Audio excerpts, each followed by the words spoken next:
अस्सलाम वालेकुम दोस्तों, क्या हाल चाल है? ठीक हो? सेहत तबीयत ठीक है? अज मेरा यार संधू आ। Yes sir.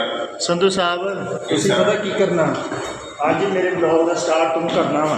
बिल्कुल ये बंद करना है अल्लाह दे हुक्म नाल इंशाअल्लाह। अज दोस्तों ने कहा कि यार जरा तुसी ना मेरे चैनल नो ना जो यूट्यूब का चैनल है वो उन्होंने सबसक्राइब करनी है। जी बिल्कुल दोस्तों ने कहा यार ये मेरे दोस्त साहब दोस्त ने जी, इन्हों का चैनल लाइक करो सबसक्राइब करो। ये बहुत अच्छे दोस्त हैं, बड़ा अच्छा काम करते हैं। अल्लाह इन्होंने जिंदगी दे ते सेहत दे। यार ये बहुत ही अच्छा दोस्त है मेरा, मेरा भरा वाला तला हाँ गया। तू आप दस अपने मुँह की कहना चाहना?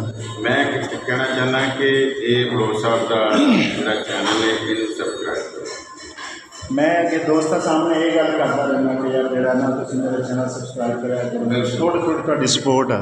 बिल्कुल जी इंशाअल्लाह मेरी पूरी सपोर्ट होगी। तो जिन्हें दोस्त ने उन्होंने काम करके जो चैनल है सबसक्राइब करो। बिल्कुल भाई, अज ये मैनू मिले आ दफ्तर सूई ना अचानक ही मिले। मैं चलो जरा ना इन्हों कह देना, अब बजुर्ग बंदा भी है तो भरा भी है अपना।